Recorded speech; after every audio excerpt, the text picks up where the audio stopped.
How can one state, a member of this august body, act with such impunity against defenseless men, women, and children? Surely, the hottest part of hell is reserved for those perpetrators of genocide and those who are complicit in it. There cannot be business as usual in the face of genocide. As Navi Pillar has made clear, to do nothing is not neutrality, it is complicity. But no crime, however heinous, can justify genocide. We also need to recognize the crimes being perpetrated in the West Bank, the scale and pace of appropriation of Palestinian land by illegal Israeli settlers, the open backing this receives from the Israeli government, the harassment, imprisonment and abuse of the Palestinian population, the withholding of tax revenues from the Palestinian Authority. It must not be allowed to continue. These atrocities must stop now. We cannot allow the further killing of thousands of innocent people, babies, children, youth, the elderly and the frail to continue and turn our heads the other way because of improper considerations. And as it relates to Gaza, yes, there must be a release of the hostages taken on October 7th. But we have now gone to a point where all of our human sensibilities are offended by the continuous and disproportionate attacks on the Palestinian people and the failure to allow access by the international community to the survivors for the provision of humanitarian aid. Your Excellencies, the raging genocide and neocolonial oppression being committed against the Palestinian people in Gaza and the West Bank before our very eyes on global television and are continuing affronts to the elemental rights of the Palestinians, to civilized conduct, and to international law. How can one state, a member of this august body, act with such impunity against defenseless men, women, and children? Surely, the hottest part of hell is reserved for those perpetrators of genocide and those who are complicit in it. Over 200 years ago, the British committed large-scale genocide against the indigenous people of my country. And we are still suffering, enduring the historical legacies of underdevelopment therefrom. Similarly, the genocidal enslavement of African bodies in our Caribbean, in our hemisphere. It will take centuries for the pain, suffering, and legacies of the current genocide of the Palestinians to be repaired. We in the Caribbean are today demanding justly reparations for native genocide and the enslavement of African bodies, which occurred centuries ago. This tragedy, this madness that has been unfolding unabated in Palestine must stop.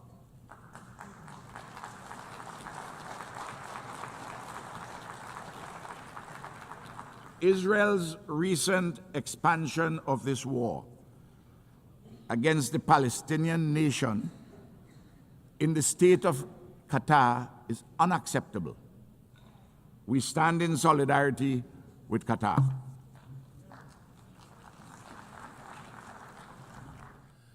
President, I come now to Gaza, a catastrophe of the most monumental and consequential kind. It is not possible to describe the scale of the physical and psychological suffering endured by the Palestinian people for 2 long and brutal years. Ireland stands in full solidarity with them. We acknowledge those who have worked in the most unimaginably difficult circumstances to preserve and sustain life, to treat the injured, to prevent the displacement and destruction of a people and their rich and irreplaceable cultural heritage. At the heart of this vital effort have been UN agencies and workers, most especially UNRWA. And we remember those among them who have lost their lives. And we pay tribute to the extraordinary bravery of the medics. We honour the journalists who have worked tirelessly and without regard to their own safety to ensure that nobody can ever say we did not know. What is happening in Gaza cannot be justified or defended. It is an affront to human dignity and decency. It is an abandonment of all norms, all international rules and law. We are witnessing hunger being used as an instrument of war. Babies starving to death while aid rots at the border. People shot while desperately seeking food for their families. The deliberate targeting and destruction of schools, hospitals, mosques, cultural institutions. The killing of doctors, aid workers, journalists. Dislocation and displacement over and over. We are all witnesses to the immense wrath of one of the world's most modern and best equipped armies brought to bear on a trapped and defenseless civilian population. Last week, the Independent International Commission on the Occupied Territories called it out for what it is. Having examined carefully Israel's conduct of the war since 2023, as well as the actions and statements of senior Israeli military and political figures, it concluded that Israel is responsible for the commission of genocide in Gaza. Genocide, the gravest of crimes in international law. All signatories of the Convention on Genocide are obliged to act to prevent and to punish it. We cannot say we were not aware. In January of last year, the ICJ put all states on notice of the plausibility of the State of Israel committing genocide in its military operations in Gaza. And the court has been clear. Where state parties are able to contribute to the prevention of genocide, they are obliged to employ all means reasonably available to them so as to prevent genocide as far as possible. As Navi Pilar, chair of the Independent Commission, said last week, the prevention of genocide is not a matter of discretion of states. It is a legal and moral obligation, and it admits no delay. All members of this United Nations must reflect on what more they can do. And I especially call on those who have influence to use it urgently to maximum effect. I call on those who have provided and who continue to provide Israel with the means necessary to prosecute its war, to reflect carefully on the implications of their actions and the consequences for the Palestinian people. There cannot be business as usual in the face of genocide. As Navi Pilar has made clear, to do nothing is not neutrality, it is complicity. Ireland has intervened in the South African case at the ICJ. We have recognized the state of Palestine. We are legislating against the import of goods from the occupied territories. We will act to prevent those members of the government of Israel who have been instrumental in fomenting the unfolding disaster in Gaza from entering our country. We will continue to work with like-minded partners across the world to bring this human catastrophe to an end. There must be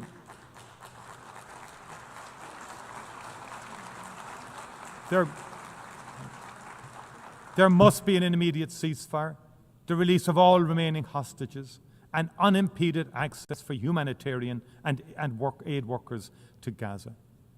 Those responsible for war crimes must be held accountable. There can be no impunity. We also need to hold to account those responsible for the attack on Israel of the 7th of October 2023. That too was a monstrous war crime. I appreciate the profound and continuing impact the trauma has had on the people of Israel. Hamas, not the Palestinian people, were responsible. Hamas must answer for its crimes. Hamas can have no role in the future governance in Palestine. But no crime, however heinous, can justify genocide. We also need to recognize the crimes being perpetrated in the West Bank, the scale and pace of appropriation of Palestinian land by illegal Israeli settlers, the open backing this receives from the Israeli government, the harassment, imprisonment and abuse of the Palestinian population, the withholding of tax revenues from the Palestinian Authority. It must not be allowed to continue. In its advisory opinion published in July 2024, the ICJ was clear that all states are under an obligation not to recognize as legal the situation arising from the unlawful presence of the State of Israel in the occupied Palestinian territory, and not to render aid or assistance in maintaining the Palestinian territory. The world knows what drives this illegal activity is a determination to render the possibility of a two-state solution impossible. It must not succeed. A two-state solution remains the only prospect for a peaceful future in which the people of Israel and the people of Palestine can live in peace and security side by side. I welcome the decision to recognize the state of Palestine taken by France, Belgium, Luxembourg, the United Kingdom, Canada, Australia, and others. I commend France and Saudi Arabia for the leadership they are providing in working towards a political process that can deliver a just, lasting peace and security in the region. Must there be an immediate and permanent ceasefire in Gaza? The suffering of so many thousands of innocent civilians must come to an end now. It must come to an end now. Yes, the remaining hostages must be released immediately by Hamas. International humanitarian aid must be allowed to flow in Gaza without impediment. It is so morally wrong and inhuman that so many innocent people are dying of hunger. These atrocities must stop now. We cannot allow the further killing of thousands of innocent people, babies, children, youth, the elderly and the frail to continue and turn our heads the other way because of improper considerations. We cannot remain silent. Decisive and effective action needs to be taken without any further delay. I cannot bear to see anymore the physical and psychological pain and suffering in the eyes of the young children we bring over to Malta from Gaza to give them a better future. Children, young children with mutilated bodies who are supposed to be celebrating the innocence of their youth and the best period of their lives. The parents who have lost their young children. And I ask, why? When leadership should be about humanity and empathy, and not about who can inflict maximum damage to win a war or wipe out a nation or its people. I was proud this week to stand with other world leaders and add Malta to the growing list of allies recognizing Palestinian statehood. After tens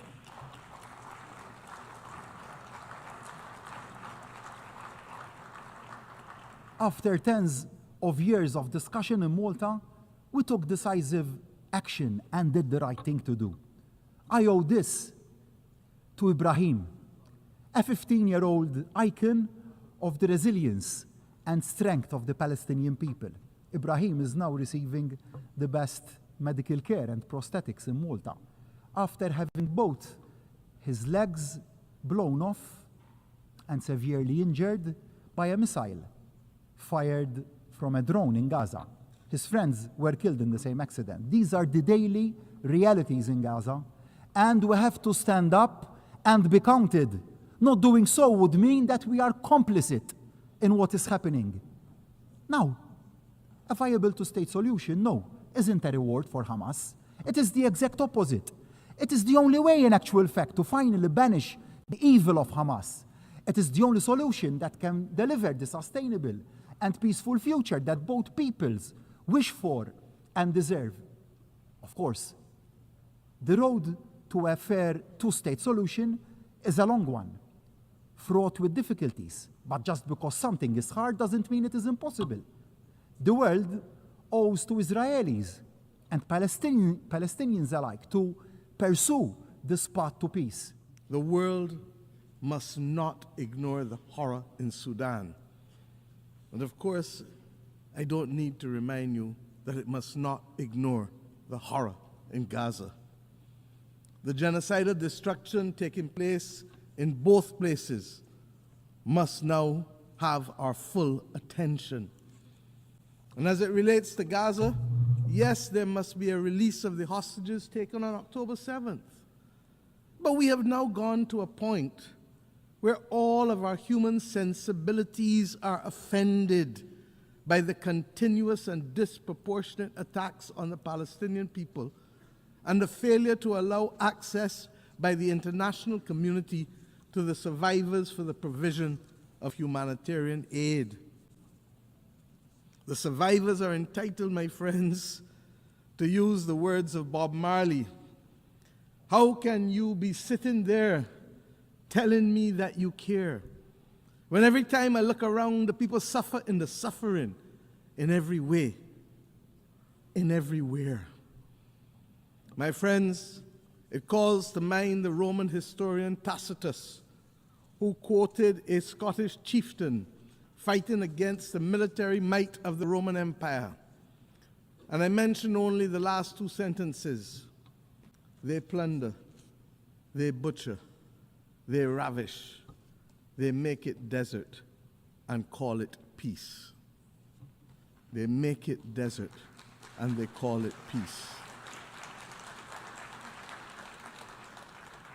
The real tragedy of war is that these children, when they become grandparents, will still be answering the innocent questions posed by their grandchildren 70, 80 years from now as to how they lost their limbs. Granny, how did you lose your leg? And when they answer, we run the risk that the violence and hate will be perpetuated for another 2 to 3 generations. This is not why we have come together. This is not good. And Madam President, it is happening under our watch. We can and we must do better to secure the peace across the world in the name of the children. And let me say that at the very least, the international community must immediately find the funding to support the children of Gaza and the children of Sudan for the next 3 months. UNICEF has said that in Gaza it is $66 million that is needed for the next 3 months. And in Sudan it is $200 million. The money is mostly nutrition related, to reverse or to mitigate famine for children, and to provide water and sanitation and health interventions. And we should note that there have been multiple disease outbreaks, including cholera.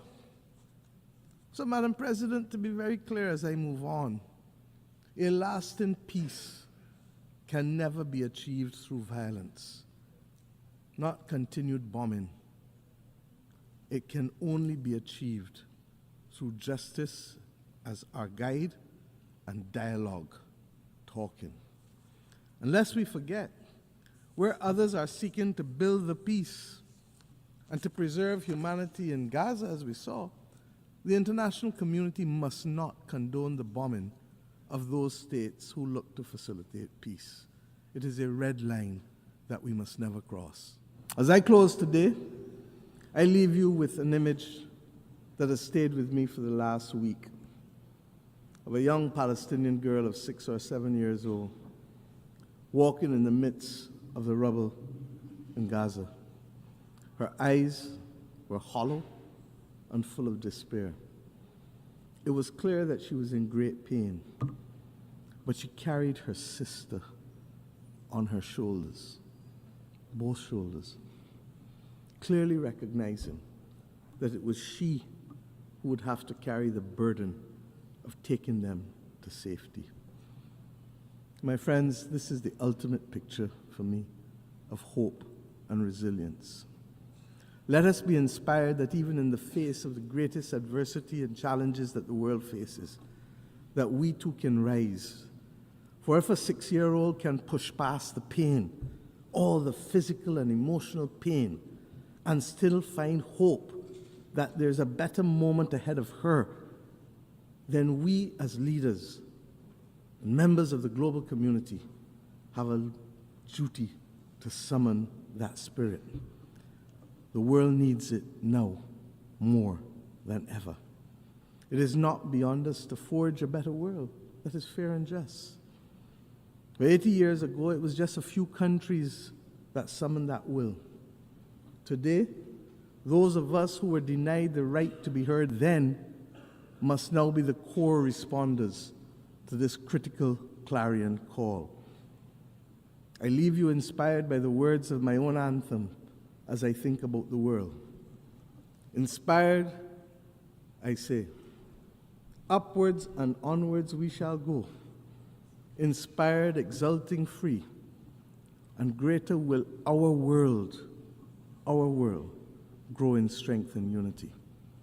If a 6-year-old child can summon the will against all that she faced, then we, with much, much, much more, and with a commitment and an obligation to many, many, many, many more, must summon that will. I thank you.